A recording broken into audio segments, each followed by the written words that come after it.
friends, welcome to our YouTube channel. This is your Anjali Marathi. ఈ రోజు మనం discuss చేయబోతున్నటువంటి chapter ఏంటి అంటే సెల్ బయాలజీ. చాలా రకాలైనటువంటి ఎక్కువ కాంపిటేటివ్ ఎగ్జామ్ లో అడిగేటువంటి క్వశ్చన్స్ ఏంటి అంటే సెల్ బయాలజీ నుంచి రావడం జరుగుతుంది. సో మరి ఆ సెల్ బయాలజీ గురించి మనం ఈ రోజు డిస్కస్ చేద్దాం. First cell biology.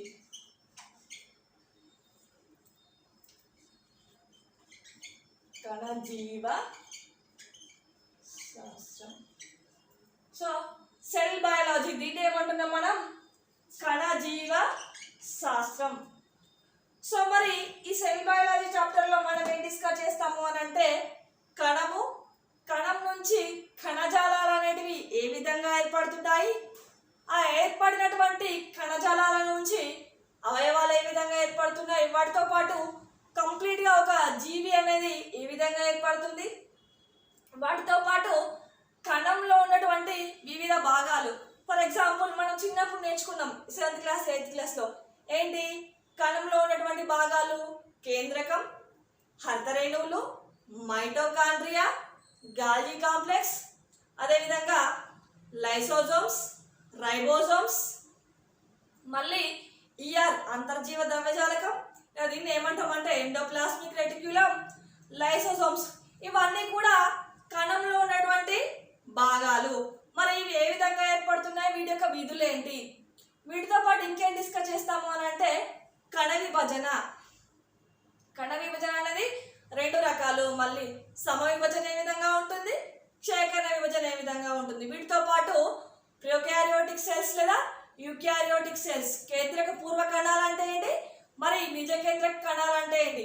అదేవిధంగా ఇంకేం డిస్కస్ చేస్తాము అని అంటే జంతు కణజాలం అనేది ఏ విధంగా ఏర్పడుతుంది, వృక్ష కణజాలాలు అనేటువంటి ఏ విధంగా ఏర్పడుతున్నాయి అనేటువంటి బేసిక్ ఇన్ఫర్మేషన్ ఖచ్చితంగా నేర్చుకోవాల్సినటువంటి టాపిక్స్ అన్నీ కూడా ఇందులో రావడం జరుగుతుంది. ఖచ్చితంగా ఇందులో నుంచి క్వశ్చన్స్ అనేది రావడం చాలా చాలా ఇంపార్టెంట్ టాపిక్.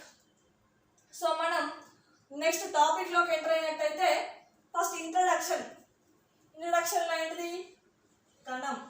దీన్నే మనం ఏమంటున్నాం, సెల్. ఈ సెల్ అనేది ఏంటిది మరి అని అంటే మనం జీవి యొక్క ప్రాథమిక ప్రమాణం.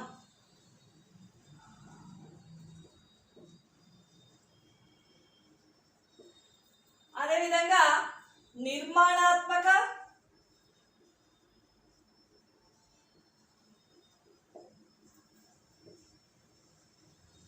క్రియాత్మక ప్రమాణం. సో మరి కణాన్ని ప్రాథమిక ప్రమాణం అని ఎందుకు అంటున్నాం? అంటే ఫస్ట్ జీవి ఏర్పడాలంటే మొదటగా మనకు కావాల్సింది ఏంటిది అని అంటే కణం. అందువల్ల దాన్ని ఏమంటున్నాం మనం? ప్రాథమిక ప్రమాణంగా పరిగణిస్తున్నాం. సో నెక్స్ట్ ఏంటి అని అంటే నిర్మాణాత్మక. సో ఒక జీవి ఏర్పడాలని అంటే ఒక జీవికి నిర్దిష్టమైనటువంటి ఆకారం, నిర్మాణము రావాలి అని అంటే దానికి ఏం కావాలి అని అంటే కణం. ఏంటి అంటే ఫర్ ఎగ్జాంపుల్ మనం ఒక భవనాన్ని నిర్మించాలనుకున్నాం, ఒక బిల్డింగ్ని కట్టాలనుకున్నాం అనుకోండి. ఏం చేస్తాం మనం? ఇటుకలను ఒక దాని మీద ఒకటి ఇలా పేరుస్తూ ఉంటాం. ఇటుకలు ఈ విధంగా పేర్చడం వల్ల ఏమవుతుంది, ఒక గోడ అనేది ఏర్పడుతుంది. గోడ అనేది ఆ విధంగా గోడలు ఏర్పడడం వల్ల ఏమవుతుంది, ఒక భవనం అనేటువంటి ఒక పర్టికులర్ స్ట్రక్చర్ అనేది ఫామ్ అవుతుంది. అదేవిధంగా మన దేహం, మన శరీరం ఏర్పడాలి అని అంటే కొన్ని కోట్ల కణాలతో మన దేహం అనేది ఏర్పడుతుంది. భవనానికి ఏ విధంగా ఇటుకలతో కన్స్ట్రక్షన్ అనేది జరుగుతుందో పేర్చినప్పుడు, అదేవిధంగా మన బాడీ లోపల కణాలు అనేటివి పేర్చినట్టుగా ఏర్పడడం వల్ల ఏమవుతుంది, మనకు ఒక నిర్దిష్టమైనటువంటి ఆకారం, నిర్మాణం అనేది రావడం జరిగింది. అందువల్ల దాన్ని ఏమంటున్నాం మనం? నిర్మాణాత్మక ప్రమాణం. వీటితో పాటు ఇంకేమని చెప్తున్నాం? క్రియాత్మక. క్రియ అంటే ఏంటిది? మనం మామూలుగా తెలుగులో చదువుతూ ఉంటాం. క్రియ అంటే ఏంటిది? పని. అవునా? గుర్తుపెట్టుకోండి, చాలా చాలా ఇంపార్టెంట్. క్రియ అంటే ఏంటిది? పని. ఫర్ ఎగ్జాంపుల్ మొక్కల లోపల కావచ్చు, జంతువుల లోపల కావచ్చు. మొక్కల లోపల ఏం క్రియాత్మకంగా జరుగుతుంది కణం వల్ల అంటే కిరణజన్య సంయోగక్రియ. అదేవిధంగా బాష్పోచ్చేహం, అదేవిధంగా బిందుస్రావం, ఇవన్నీ కూడా మొక్కల్లో జరిగేటువంటి క్రియాత్మక ప్రమాణాలు.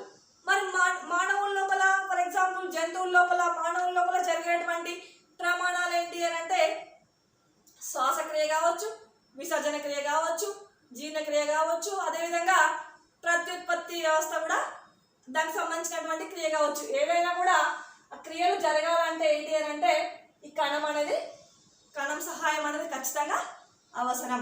అందువల్ల దీన్ని ఏమంటున్నాం, జీవి ఏర్పడాలన్నా కూడా, జీవి ఏర్పడడానికి ఏర్పడిన తర్వాత ఒక నిర్దిష్ట ఆకారం రావాలన్నా కూడా, ఆ జీవి లోపల క్రియలన్నీ జరగాలన్నా కూడా ఏం కావాలి అంటే కణం అనేది ఖచ్చితంగా అవసరం. మరి ఏ విధంగా జీవి అనేది ఏర్పడుతుంది ఒకసారి చూద్దాం. ఫర్ ఎగ్జాంపుల్ ఇది ఒక కణం అనుకోండి, సెల్. సో కణం అనేది ఉంది ఇక్కడ. ఈ కణాలన్నీ కలిసి ఏమవుతుంది అని అంటే ఒక టిష్యూ,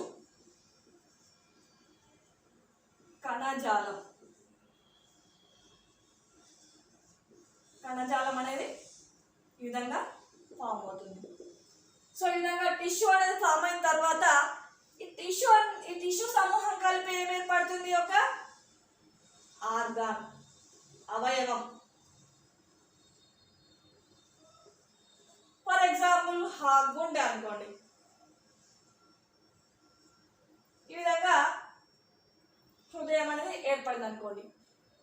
సో ఇట్లాంటి కిడ్నీ కావచ్చు, హృదయం కావచ్చు, ఇంకేదైనా కావచ్చు, ఈ విధంగా అవయవాలు అనేటివి ఏర్పడిన తర్వాత ఏం ఏర్పడుతుంది, నెక్స్ట్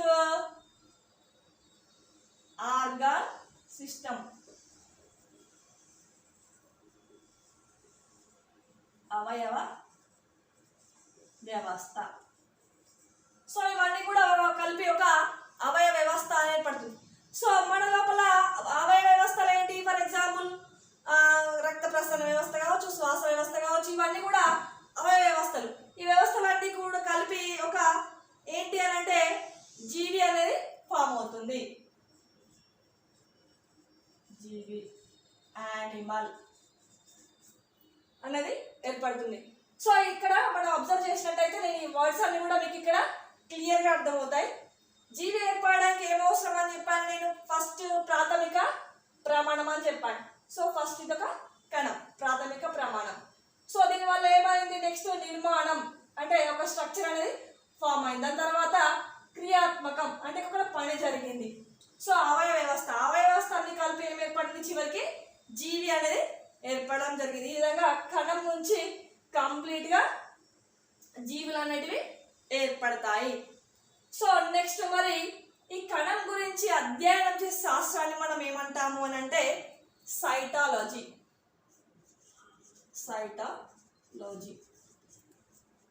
లేదా కణ శాస్త్రం.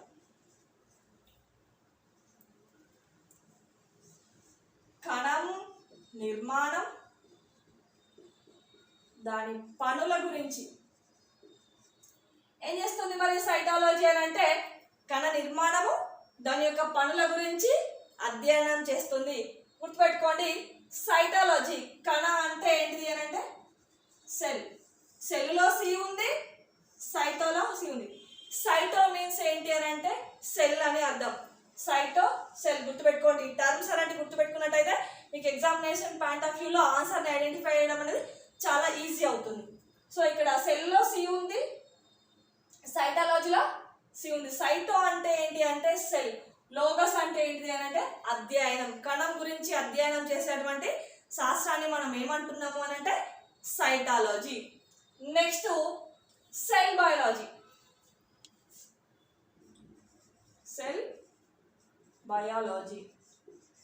దీన్ని ఏమంటాం, కణ జీవ శాస్త్రం. చాలా మంది ఏమనుకుంటారు అని అంటే సైటాలజీ, సెల్ బయాలజీ సేమ్ అని చెప్తారు డెఫినేషన్. కానీ కొంత మట్టుకు సేమే, కొంచెం వేరియేషన్ అనేది ఉంటుంది. ఆ వేరియేషన్ ఏంటో మనం చూద్దాం ఇప్పుడు. సెల్ బయాలజీ ఏంటంటే ఇందులో కూడా కణంలో ఉన్నటువంటి భాగాలు, వాటి యొక్క పనితీరు, వీటితో పాటు వాటి చరిత్ర, జీవిత చరిత్ర. సో వీటన్నిటి గురించి అధ్యయనం చేసే శాస్త్రాన్ని ఏమంటాము? Cell biology. సైటాలజీలో ఏంటి అంటే కేవలం జంతు కణం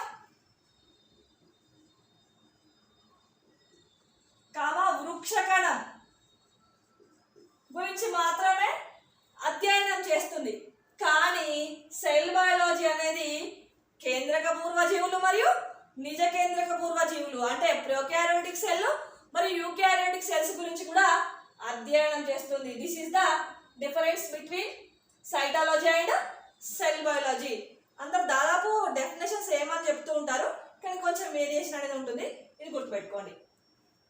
నెక్స్ట్, మరి ఇట్లాంటి కణాన్ని కనుగొన్నది ఎవరు? ఆ కణం అనేది ఆవిష్కరణ అనేది ఏ విధంగా జరిగింది?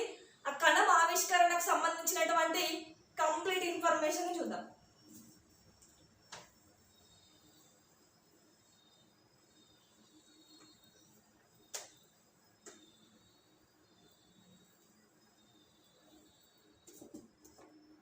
నెక్స్ట్ ఏంటి? కణం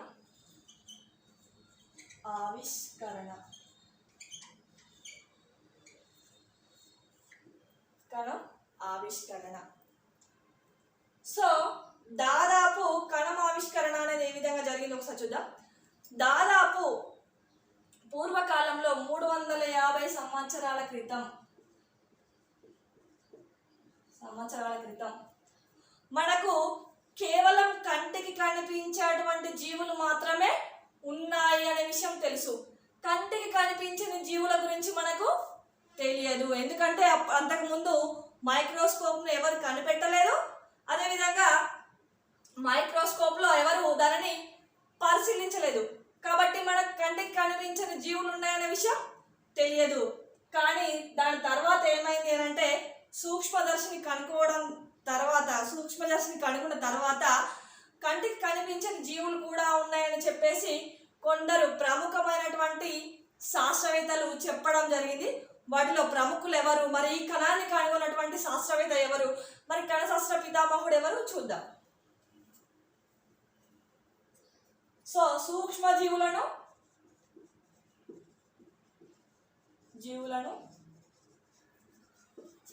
పరిశీలించిన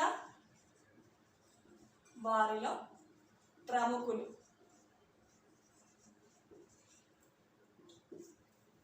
ఫస్ట్ కణాన్ని కనుగొన్నటువంటి శాస్త్రవేత్త ఎవరు? Robert hook.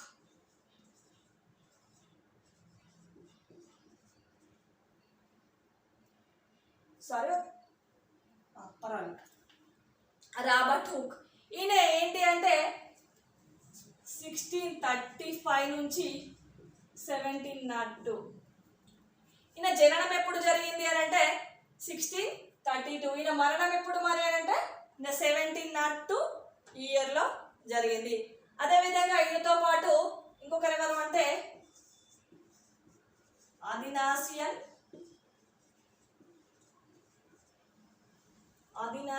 క్లిచ్చర్ in the year of 1601 to 1680. So ఈయన ఏంటిదంటే ఇతను కూడా సూక్ష్మజీవులను పరిశీలించినటువంటి సైంటిస్టుల్లో ప్రముఖులు. వీటితో పాటు ఇంకొకరు ఎవరు అంటే Anton van Leeuwenhoek in the year of 1630 to 1723.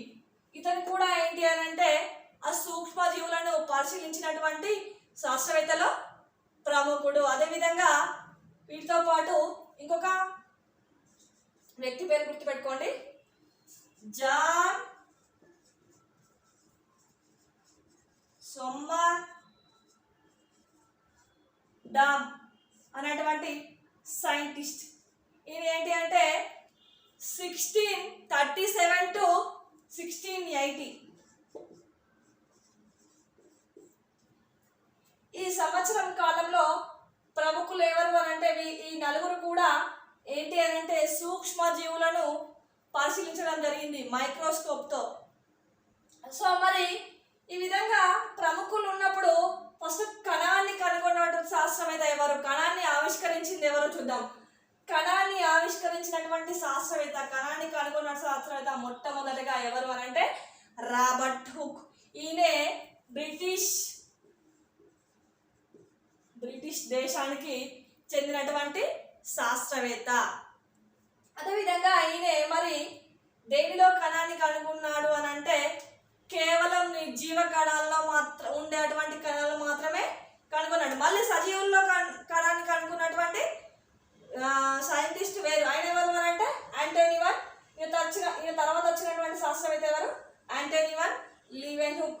మరి రాబర్ట్ హుక్ అనేటువంటి సైంటిస్ట్ కణాన్ని ఎక్కడ కనిపెట్టాడు అని అంటే ఓక్ మొక్క యొక్క పలుచని బెండు కణంలో పలుచని పొరలో కనిపెట్టడం జరిగింది. అది ఏంటిది అని అంటే ఫర్ ఎగ్జాంపుల్ ఆయన కణాన్ని పరిశీలించినప్పుడు ఆయన చూడడానికి ఏ విధంగా కనిపించింది అని అంటే ఇలా తేనె పట్టులాగా కనిపించింది అన్నమాట.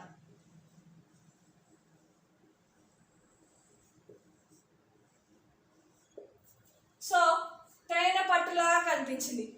సో ఈ తేనె పట్టులను వీటి లోపల ఏంటి అంటే వీటిని ఏమన్నారు అని అంటే కణము అని పేరు పెట్టడం జరిగింది. ఆ కణము అనేటువంటి పేరు ఏ విధంగా వచ్చింది అని అంటే లాటిన్ భాషలో ఇట్లాంటి గదిని మనం ఏమంటాము అని అంటే లాటిన్ భాషలో సెల్యులా లేదా చాంబర్ లేదా రూమ్ ఆర్ గది.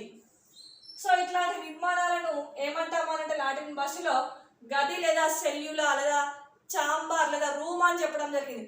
సో కాలక్రమేణా ఈ గదిని ఈ గది లాంటి ఈ రూమ్ లాంటి చాంబర్ లాంటి నిర్మాణాలను ఏమంటుంది ఈ సెల్యులార్ నుంచి సెల్ అని పిలవడం జరిగింది. ఆ సెల్నే మనం ఏమంటున్నాం కణం. ఫస్ట్ సెల్ అనేటువంటి పేరు ఎట్లా వచ్చింది అని అంటే ఈ రాబర్ట్ హుక్ అనేటువంటి సైంటిస్ట్ ఓక్ మొక్క యొక్క పలుచని బెరడును అబ్జర్వ్ చేసినప్పుడు ఆ కణాన్ని ఆ పొరను అబ్జర్వ్ చేసినప్పుడు ఏమైంది అని అంటే అందులో తేనె పట్టు లాంటి నిర్మాణాన్ని అబ్జర్వ్ చేశాడు. అప్పుడు ఆయన గదులుగా ఉన్నటువంటి నిర్మాణాన్ని అబ్జర్వ్ చేయడం జరిగింది. ఆయన అబ్జర్వ్ చేసిన తర్వాత ఏమైంది అంటే వాటిని లాటిన్ భాషలో ఏమంటున్నాం అని అంటే సెల్యులా అంటే ఏంటిది అని అంటే దాని కాలక్రమేణా దాని నుంచి సెల్ అనేటువంటి వర్డ్ అనేది వచ్చింది. సో దాని కణానికి మనం సెల్ అని పేరు పెట్టడం జరిగింది. సో సెల్యులా మీన్స్ సెల్ అని గుర్తుపెట్టుకోండి.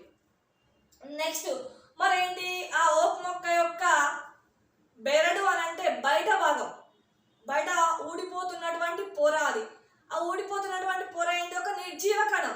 సో ఆ నిర్జీవ కణం నిర్జీవం అది. అందులోంచి కణాన్ని కనిపెట్టాడు కాబట్టి ఏమంటున్నారు ఒక రకమైనటువంటి డెడ్ సెల్. సో కేవలం రాబర్ట్ హుక్ అనేటువంటి సైంటిస్ట్ నిర్జీవ కణాలపై మాత్రమే అధ్యయనం చేయడం జరిగింది. కేవలం నిర్జీవులను మాత్రమే కనుగొనడం జరిగింది. సో మన గతంలో క్వశ్చన్ అడిగాడు ఏమనంటే రాబర్ట్ హుక్ ఏ జీవుల మీద అధ్యయనం చేయడం జరిగింది, సజీవుల నిర్జీవులు అని అడిగినప్పుడు ఆయన ఏం చెప్పాలి, మనం నిర్జీవుల మీద అధ్యయనం చేయడం జరిగిందని చెప్పాలి. నెక్స్ట్ అతని తర్వాత వచ్చినటువంటి సైంటిస్ట్ ఎవరు, ఆంటోనీ వాన్ లీవెన్హుక్ అనేటువంటి సైంటిస్ట్. సో సారీ ఇంకొక పాయింట్ మిస్ అయింది ఇక్కడ. ఈయన మరి ఇదంతా ఏ సంవత్సరంలో కనిపెట్టాలి, చాలా చాలా ఇంపార్టెంట్, చాలా సార్లు ఎగ్జామ్లో అడగడం జరిగింది. ఇన్ ద ఇయర్ ఆఫ్ 1665లో ఈయన కణాన్ని కనుగొనడం అనేది జరిగింది. సో ఈయన కనిపెట్టినటువంటి ఇదంతా కూడా ఈ రీసెర్చ్ అంతా కూడా ఒక ముఖ్యమైనటువంటి గ్రంథంలో పొందుపరచడం జరిగింది. దాన్ని ఏమంటున్నాము అంటే మైక్రోగ్రాఫియా.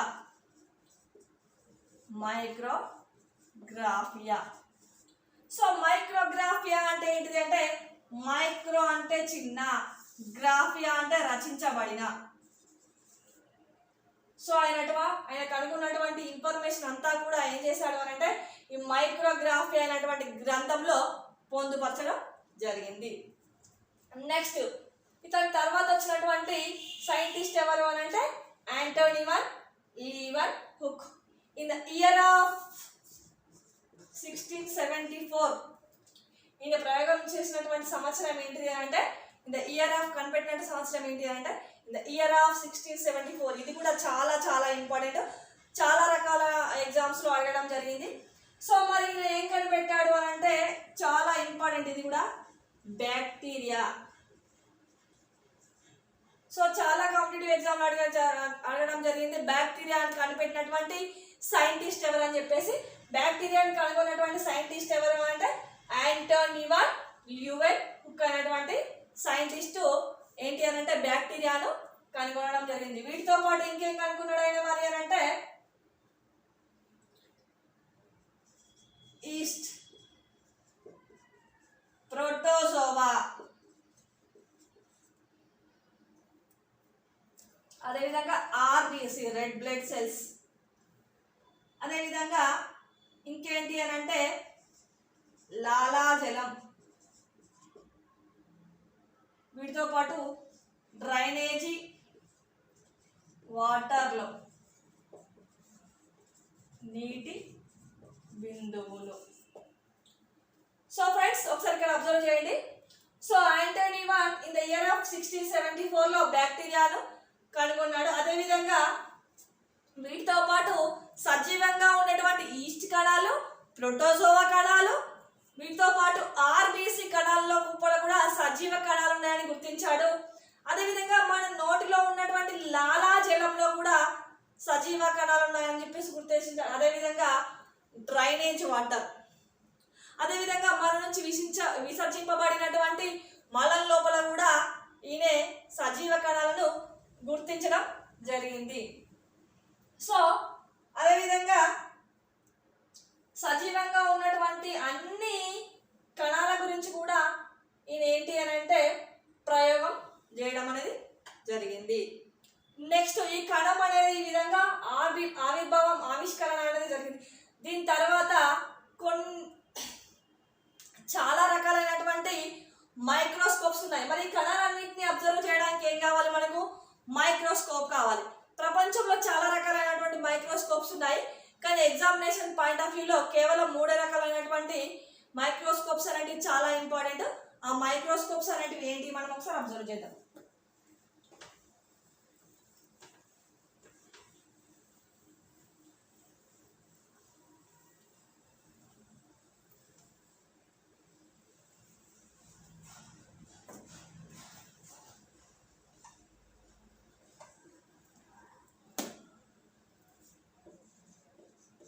మైక్రోస్కోప్.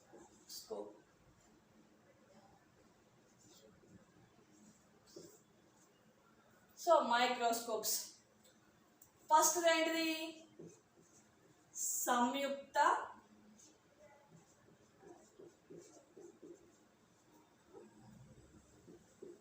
సూక్ష్మదర్శిని. దీన్ని మనం ఏమంటున్నాం? Compound microscope.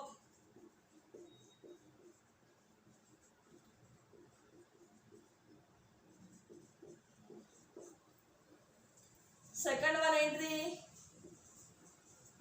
Electron microscope. Third one ultra microscope.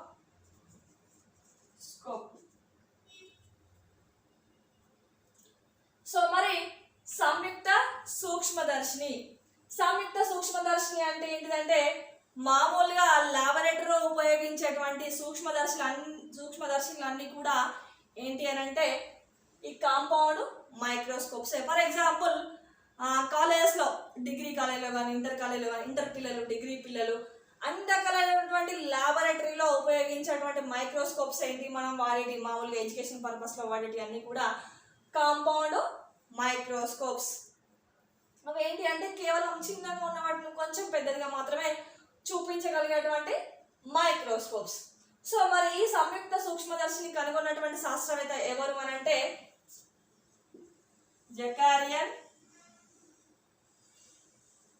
జకారియస్ Johnson's.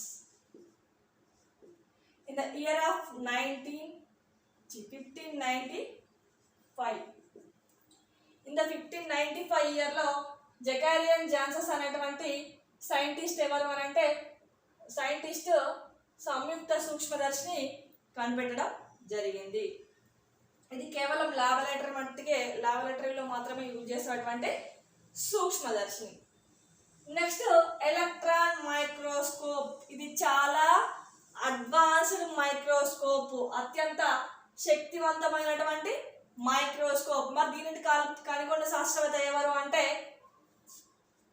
నాలాండ్ రస్కా in the year of 1931. So in the year of 1931 లో ఎలక్ట్రాన్ మైక్రోస్కోప్ ను కనిపెట్టడం జరిగింది. మరి ఇది అత్యంత శక్తివంతమైనది, చాలా అడ్వాన్స్డ్ మైక్రోస్కోప్ అని చెప్తున్నాం. ఏంటి మరి దీనివల్ల ఉపయోగం అని అంటే ఫర్ ఎగ్జాంపుల్ మనం ఒక జీవిని తీసుకున్నాం. ఈ జీవిని తీసుకున్నట్టు ఇది ఒక యూనిట్ ఉంది. ఈ ఒక యూనిట్ ఉన్నటువంటి జీవిని ఏం చేస్తుంది అని అంటే ఈ ఎలక్ట్రాన్ మైక్రోస్కోప్ కింద పెట్టి మనం అబ్జర్వ్ చేసినట్టయితే అది 1,00,000 రెట్లు ఎక్కువ చూపిస్తుంది. 1,00,000 రెట్లు ఎక్కువగా చూపించడం జరుగుతుంది. ఫర్ ఎగ్జాంపుల్ రీసెంట్గా కోవిడ్ వైరస్, కరోనా వైరస్ ఉంది. దాన్ని మామూలుగా ఈ సంయుక్త సూక్ష్మదర్శినితో మనం దాన్ని అబ్జర్వ్ చేయలేం. కేవలం ఆ ఎలక్ట్రాన్ మైక్రోస్కోప్తో మాత్రమే మనం దాన్ని అబ్జర్వ్ చేయొచ్చు. అదేవిధంగా ఇంకొక హెచ్ఐవి వైరస్ ఉందనుకోండి, మామూలుగా ఈ అల్ట్రా మైక్రోస్కోప్లో, ఈ సంయుక్త మైక్రోస్కోప్లో దాన్ని అబ్జర్వ్ చేయడం అనేది వీలు పడదు, ఎందుకంటే అవి అంత అడ్వాన్స్డ్ కాదు. సో ఇది చాలా అడ్వాన్స్డ్ కాబట్టి కరోనా మరియు హెచ్ఐవి లాంటి వైరస్లను గుర్తించడానికి ఉపయోగపడేటువంటి మైక్రోస్కోప్ చాలా అడ్వాన్స్డ్, అత్యంత శక్తివంతమైంది. టెక్నాలజీలో చాలా యూజ్ చేస్తున్నటువంటి మైక్రోస్కోప్ ఏంటి అంటే ఎలక్ట్రాన్ మైక్రోస్కోప్స్. ఇవి ఎక్కడ వాడతారు ఎక్కువ అని అంటే మన దగ్గర అయితే ఏంటి అని అంటే హైదరాబాద్లో ఒక సంస్థ ఉంది మన దేశంలో. ఇన్ ద ఇయర్ ఆఫ్ 1977లో ఒక సంస్థ అనేది ప్రారంభించడం జరిగింది. కణము, దాని నుంచి ఏర్పడుతున్నటువంటి అణు నిర్మాణాల గురించి పరిశోధన చేయడానికి ఏర్పాటు చేసుకున్నటువంటి సంస్థ ఏంటిది అని అంటే సిసిఎంబి. మరి సిసిఎంబి ఫుల్ ఫామ్ ఏంటిది అని అంటే centre for cellular and molecular biology. మరి ఇది ఎక్కడ ఉంది అని అంటే Habsiguda cross road in Hyderabad. మరి అది ఎక్కడ అంటే హబ్సిగూడ క్రాస్ రోడ్ ఎడ్డ ఉప్పల్, ఆ ప్లేస్లో ఏంటి అని అంటే ఈ సిసిఎంబికి సంబంధించినటువంటి సంస్థ అనేది ఉంది. దీనివల్ల ఏంటి యూజ్ అని అంటే చాలా అడ్వాన్స్డ్గా టెక్నాలజీ పరంగా ఇది చాలా ఉపయోగపడుతుంది. ఇప్పుడు కరోనా వైరస్ లాంటి విపత్కర పరిస్థితులు అనేటివి ఏర్పడినప్పుడు దీనివల్ల మనకు చాలా ఉపయోగం అనేది టెక్నాలజీ పరంగా ఉంటుంది. దీని గురించి ఇన్ఫర్మేషన్ మళ్ళీ మన నెక్స్ట్ క్లాస్లో చూద్దాం, టెక్నాలజీ గురించి చెప్పుకున్నప్పుడు చూద్దాం. సో ఇది ఎలక్ట్రాన్ మైక్రోస్కోప్కు సంబంధించినటువంటి ఇన్ఫర్మేషన్. చాలా చిన్న చిన్న సూక్ష్మజీవి, కంటికి కనబడినటువంటి సూక్ష్మజీవులను కూడా పెద్దదిగా చూపెట్టడానికి వీలుంటుంది. ఫర్ ఎగ్జాంపుల్ మనం ఈ హెయిర్ తీసుకున్నాం అనుకోండి, ఈ హెయిర్ ఇట్లా తీసుకున్నాం అనుకోండి, ఇది ఒక 0 సైజులో, ఫర్ ఎగ్జాంపుల్ ఈ సైజులో ఉంది. దీన్ని ఏం చేస్తున్నామంటే ఎలక్ట్రాన్ మైక్రోస్కోప్ కింద అబ్జర్వ్ చేసినప్పుడు దీని సైజ్ ఎంత ఉందో దానికి 1,00,000 రెట్లు చూపెట్టడం జరుగుతుంది. సో 1,00,000 రెట్లు అంటే ఎంత పెద్దదిగా ఉంటుంది, అది మీరు ఇమాజిన్ చేసుకోవాలి. Next ultra microscope. Ultra microscope అంటే ఏంటిది అంటే ఇది కాంతి పరిక్షేపణం ఆధారంగా పనిచేస్తున్నటువంటి మైక్రోస్కోప్, కాంతి ధర్మం ఆధారంగా పనిచేస్తున్నటువంటి మైక్రోస్కోప్. మరి దీన్ని కనుగొన్నటువంటి శాస్త్రవేత్త ఎవరు అంటే రిచర్డ్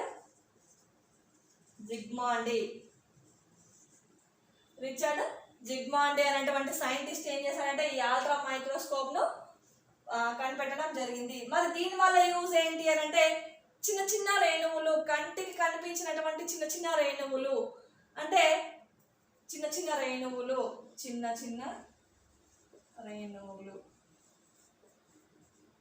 పార్టికల్స్, చిన్న చిన్న రేణువులు పార్టికల్స్ని అబ్జర్వ్ చేయడానికి ఉపయోగించేటువంటి మైక్రోస్కోప్ ఏంటి అంటే అల్ట్రా మైక్రోస్కోప్. చాలా చాలా ఇంపార్టెంట్. ఈ ఈ మైక్రోస్కోప్లను కనుగొన్నటువంటి సైంటిస్టులు, అదేవిధంగా ఇయర్ అనేది కూడా చాలా ఇంపార్టెంట్, గుర్తుపెట్టుకోండి. నెక్స్ట్, ఈ కణం యొక్క ఆవిర్భావం మరియు సూక్ష్మజీవి మైక్రోస్కోప్లను అబ్జర్వ్ చేసిన తర్వాత నెక్స్ట్ ఏంటి అంటే కణం గురించి చాలా సిద్ధాంతాలు ఉన్నాయి. ప్రపంచంలో కణంకు సంబంధించినటువంటి సిద్ధాంతాలు అనేవి చాలా ఉన్నాయి. కానీ ఎగ్జామినేషన్ పాయింట్ ఆఫ్ వ్యూలో 2 సిద్ధాంతాలు మాత్రమే ఇంపార్టెంట్. ఆ సిద్ధాంతాలు ఏంటో ఒకసారి చూద్దాం.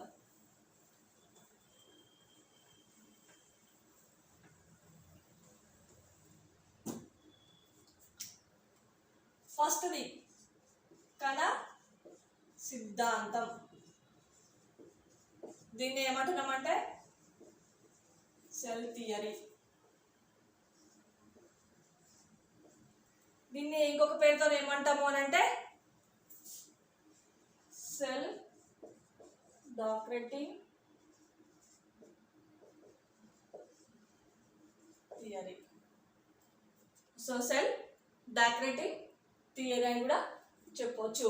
మరి ఈ కణ సిద్ధాంతాన్ని ప్రవేశపెట్టినటువంటి శాస్త్రవేత్తలు ఎవరు అని అంటే స్లీడన్, శ్వాన్. స్లీడన్ అండ్ శ్వాన్ అనేటువంటి శాస్త్రవేత్త. ఈ స్లీడన్ అనేటువంటి సైంటిస్ట్ ఏమో మొక్కల్లో కనిపెట్టడం జరిగింది, మొక్కల్లో పరిశోధన చేశారు. మరి శ్వాన్ అనేటువంటి శాస్త్రవేత్త ఏంటి అంటే జంతువుల్లో ప్రయోగం జరపడం జరిగింది. ఇన్ ద ఇయర్ ఆఫ్ 1838 లో మరి ఈ కణ సిద్ధాంతం యొక్క వివరణ ఏంటి? ఈ కణ సిద్ధాంతం ద్వారా వాళ్ళు మనకి ఇచ్చినటువంటి మెసేజ్ ఏంటి అని అంటే ఒక జీవి ఏర్పడాలి అని అంటే ప్రతి జీవి లేదా సజీవులు ఏర్పడాలంటే ఖచ్చితంగా కణం అనేది ప్రాథమిక మరియు నిర్మాణాత్మక క్రియాత్మక ప్రమాణం అని చెప్పారు. ఒక జీవి అనేది ఏర్పడడానికి కణం అనేది ఖచ్చితంగా అవసరం. అది కణం కావచ్చు, ఒకటే కణం కావచ్చు, అనేక కణాల చేత నిర్మించబడవచ్చు. ఒకే కణంతో ఏర్పడేటువంటి జీవులండి. ఫర్ ఎగ్జాంపుల్ ఒకే కణంతో ఏర్పడినటువంటి జీవి ప్రోటోజోవా జీవులు, అమీబా. ఈ జీవి అనేది ఏంటిది? ఖచ్చితంగా ఒకే ఒక్క కణంతో ఏర్పడేటువంటి జీవి. అమీబా కావచ్చు, పెరామిషియం, ఇంకా వర్టిసెల్, ఇట్లాంటి జీవులన్నీ కూడా కేవలం సింగిల్ సెల్తో ఏర్పడే జీవులు. ఈ కణంకు సంబంధించినటువంటి అన్ని క్రియలు కూడా ఒకే కణం అనేది నిర్వర్తిస్తుంది. సో ఈ కణం ఏర్పడడానికి ప్రాథమిక ప్రమాణం, నిర్మాణం ఏర్పడింది, క్రియాత్మక పరంగా కూడా ఒకే కణం అనేది దాని యొక్క కర్తవ్యం అనేది నెరవేరుస్తుంది. సో అందువల్ల ఒకే కణంతో ఏర్పడవచ్చు, లేకపోతే అనేక కణాలతో ఏర్పడవచ్చు. అనేక కణాలు అంటే ఫర్ ఎగ్జాంపుల్ మనమే, అనేక కణాలతో మన దేహం అనేది ఏర్పడింది. సో ఈ విధంగా కణం అనేది కణం కావచ్చు, అనేక రకాలైనటువంటి కణాలు కావచ్చు చేత జీవి అనేది ఏర్పడుతుంది. ఇది ఈ కాన్సెప్ట్ మీద జీవులు అనేవి ఏర్పడతాయని చెప్పేసి వివరించడం జరిగింది. ఇది కణ సిద్ధాంతం యొక్క ముఖ్య ఉద్దేశం. నెక్స్ట్ దీని తర్వాత వచ్చినటువంటి సిద్ధాంతం ఏంటిది? ఇంకొకటి ఏమంటే కణ లీనియేజ్ లేదా కణ ఆనువంశిక సిద్ధాంతం.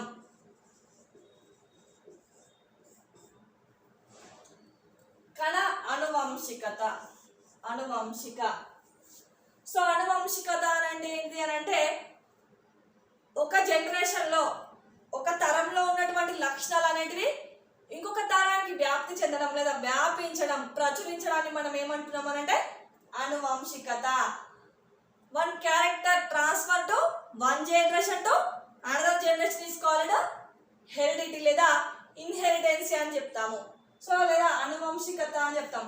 ఫర్ ఎగ్జాంపుల్ మీకు క్లియర్గా అర్థం కావడానికి ఒక చిన్న ఎగ్జాంపుల్ మన పరంగానే చూద్దాం.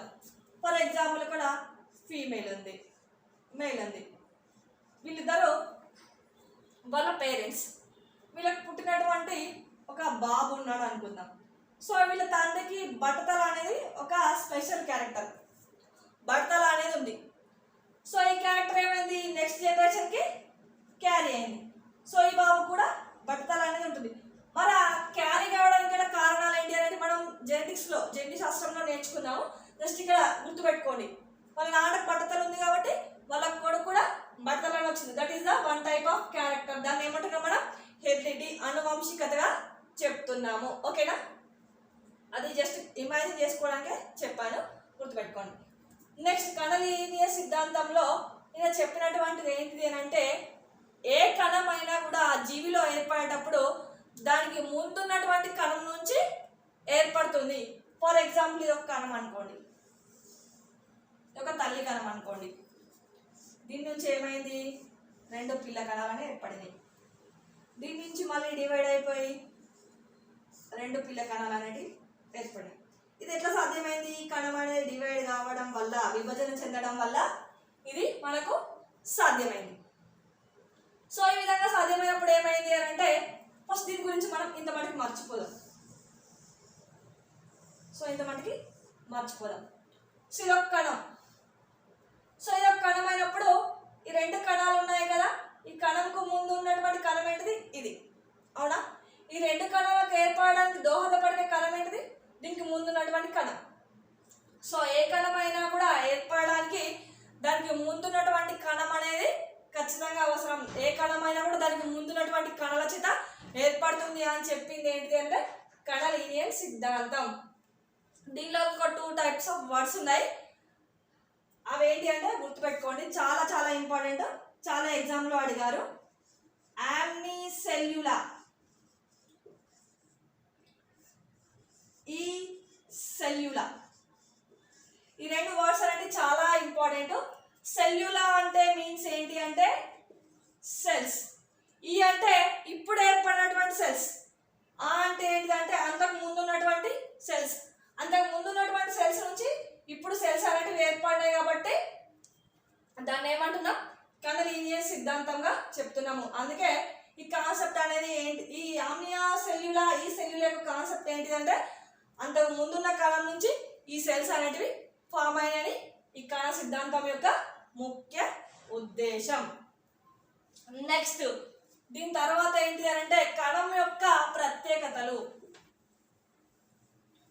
నెక్స్ట్ ఏం చూద్దాం మనం, కణం యొక్క ప్రత్యేకతలు.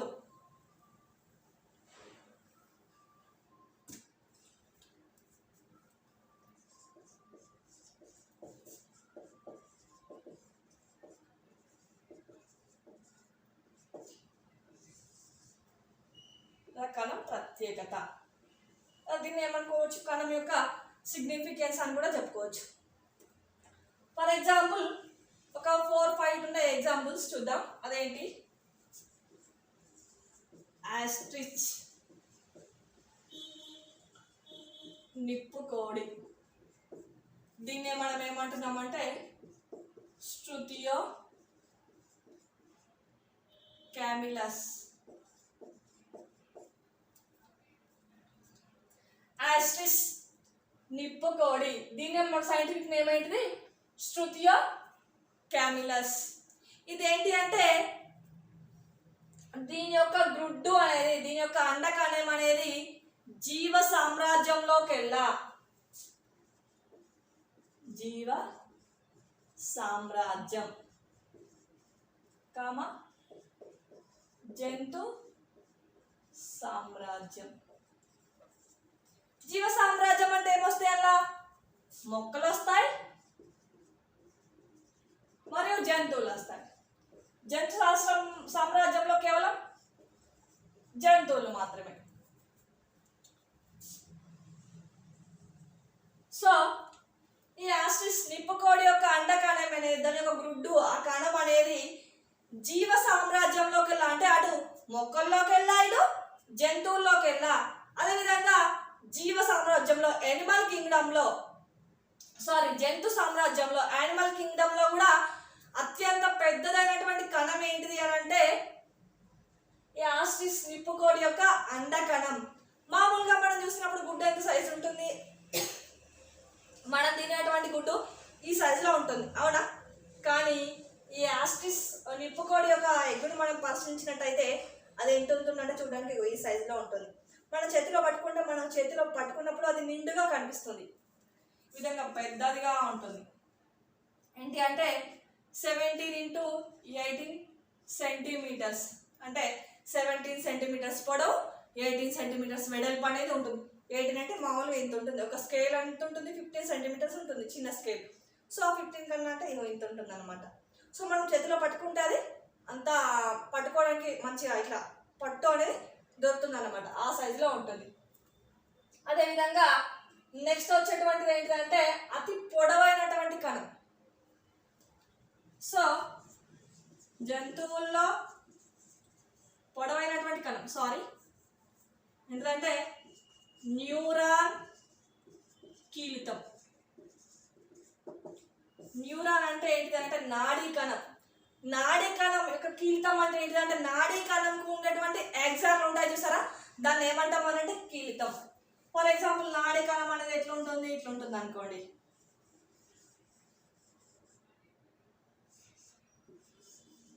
ఇట్లుంటుంది అనుకోండి నాడీ కణం అనేది.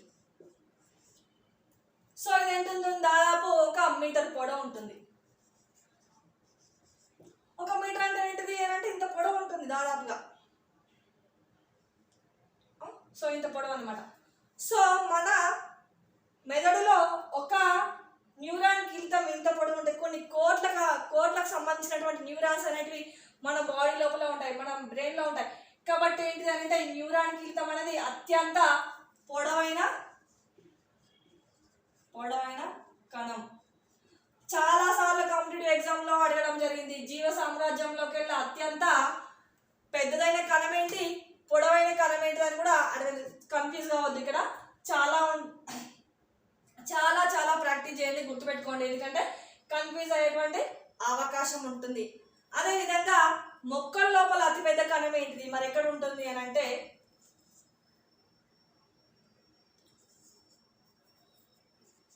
మొక్కల లోపల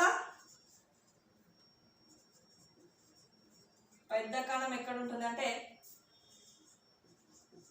అసిటాబ్యులేరియా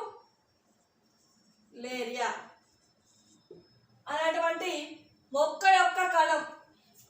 ఈ విధంగా లీఫ్ను పరిశీలించినట్లయితే దీనిలో ఉన్నటువంటి కణం అనేది అతి పెద్దదిగా ఉంటుంది. ఇది ఏంటిది అని అంటే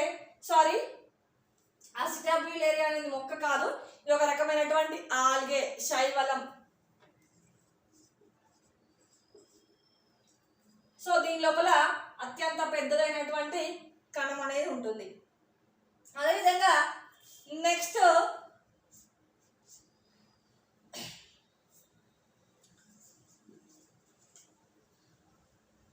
అతి చిన్న కణం. సో అతి చిన్న కణం మానవుల లోపల ఏంటిది అని అంటే శుక్ర కణం.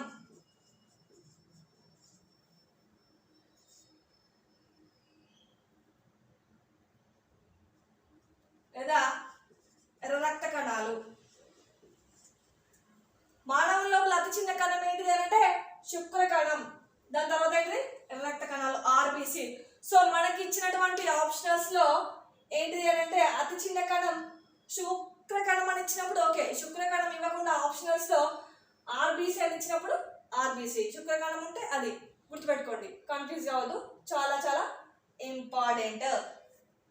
అదేవిధంగా ఇంకా చెప్పాలి అని అంటే అత్యంత పొడవైనటువంటి కణం మొక్కల లోపల, మరి పొడవైనటువంటి కణం ఏంటిది అని అంటే రామినార.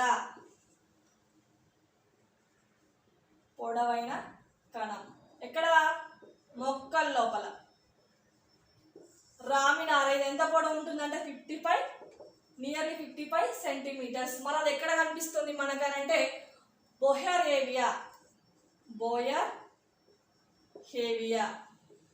అనేటువంటి మొక్కలను పరిశీలించినట్టు దాని నుంచి మనం తీసినటువంటి రామినార ఈ విధంగా ఉంటుంది. ఇది ఎంత ఉంటుందంటే 55 సెంటీమీటర్స్ల పొడవు ఉంటుంది. ఈ రామినార అనేది మొక్కల్లో అత్యంత పొడవైనటువంటి కణం ఏంటి అని అంటే ఈ రామినార అన్నమాట. నెక్స్ట్ అదేవిధంగా మొక్కల్లో కనిపించేటువంటి అతి చిన్న కణం ఏంటి అని అంటే mycoplasma.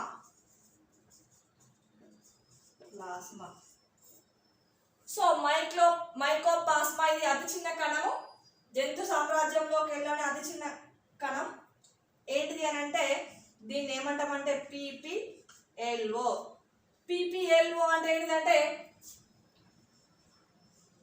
Fluoro pneumonia like organism. Pleuro pneumonia like organism దీని యొక్క ఫుల్ ఫామ్. మరి న్యూమోనియా అని ఎందుకు అంటున్నాము? న్యూమోనియా అనేది that is one type of respiratory disease. అదొక శ్వాస సంబంధిత వ్యాధి. మరి ఇందులో న్యూమోనియా శ్వాస సంబంధిత వ్యాధిని కలుగజేసే జీవులైతే ఏ విధంగా ఉంటుందో వాటి యొక్క నిర్మాణం వల్ల ఏది ఉంటుంది అంటే ఈ మైకోప్లాస్మా అనేది ఉంటుంది. అందువల్ల దీన్ని ఏమంటున్నామంటే ప్లూరో న్యూమోనియా అని చెప్పడం జరుగుతుంది. దీని నిర్మాణం అనేది ఆ విధంగా ఉంటుంది. మనం స్ట్రక్చర్ పరిశీలించినట్టయితే మైకోప్లాస్మా అనేది ఈ విధంగా ఉంటుంది. మైకోప్లాస్మా అనేది ఈ విధంగా ఉంటుంది స్ట్రక్చర్ను అబ్జర్వ్ చేసినట్టయితే. అయితే ఏంటి అంటే మామూలుగా మొక్కల్లో ఏముండాలి? మొక్కల యొక్క స్పెషల్ క్యారెక్టర్ ఏంటిది? కణకవచం అనేది ఉండాలి. జంతువు లోపల కణకవచం అనేది యాబ్సెంట్. కానీ ఈ మైకోప్లాస్మా అనేటువంటి దాంట్లో ఈ కణకవచం అనేది ఉండదు.